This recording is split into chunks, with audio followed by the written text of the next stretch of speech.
Avec ces quelques images, vous avez deviné de quoi je vais parler. De Monsieur Eddy, enfin, c'était pas son surnom, c'est un autre Monsieur Eddy, mais de Eddy Van Halen. Parce que Eddy Van Halen a disparu, vous avez dû le voir dans la presse, entre guillemets, ou sur Internet. Et puis Eddy, c'était un fan de voitures, il a eu beaucoup d'autos, il a eu pas mal de Ferrari, et surtout, il a eu une Lambo. Et une Lambo qui a une petite histoire, et c'est pour ça qu'aujourd'hui, dans ce jour-là, une auto, je vous en parle. Eddy, il y a plus de 40 ans, se marie avec Valérie Bertinelli. Bon, c'est un détail, mais Valérie, elle est quand même sympa, c'est-à-dire qu'elle décide de faire un beau cadeau de mariage à son mari. Elle lui achète une Lamborghini. Et pas n'importe laquelle des Lamborghini. Alors déjà, il y a une petite histoire, c'est que la voiture sera immatriculée April 11, donc ils se sont mariés un 11 avril, et la voiture pendant 40 ans restera immatriculée 11 avril. Et elle sera connue parce que Eddy Van Halen circulera en Californie avec, on va dire que ça ne sera pas que son délit unique, mais il roulera beaucoup avec, en écoutant de la musique. On savait qu'il circulait en mettant un peu la musique à bloc, sa musique à lui.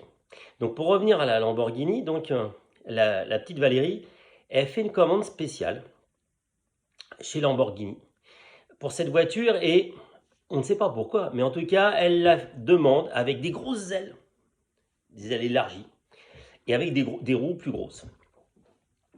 Et elle sera faite bon, les voitures déjà à l'époque chez Lamborghini étaient un petit peu faites à la main, mais là elle est vraiment faite dans un atelier spécialement, c'est une commande spéciale. On retrouve ces éléments-là dans les carnets, dans les cahiers de commandes de chez Lamborghini.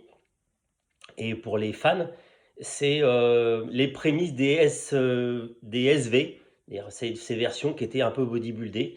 Et donc c'est une pré-SV, c'est un petit peu une précommande. Donc c'était vraiment une voiture originale.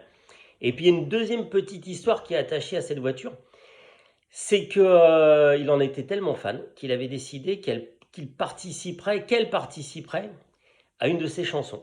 Et donc dans Panama, bon, je ne connaissais pas, je suis désolé, au bout de 4 minutes, on entend la voiture, c'est-à-dire qu'il fait ronfler la voiture, et donc ils avaient amené la voiture, j'ai pas réussi à trouver de photos, je mettrai ce que j'ai sur l'article avec lequel je vais compléter cette vidéo. Ils avaient mis rentrer la voiture dans un studio et il y avait des tonnes des micros dans tous les sens, parce que c'est très difficile en fait d'enregistrer un moteur de voiture, et pour avoir le son le plus sympa et puis qui s'intègre le plus dans cette super chanson. Donc voilà, qu'est-ce que je vais dire, Eddy, je suis pas un fan de hard rock, mais j'ai des copains qui sont fans de guitare et qui étaient fans de toi, et donc rien que pour eux, on t'embrasse et on pense en toi, on te remercie de tout ce que tu nous as fait entendre.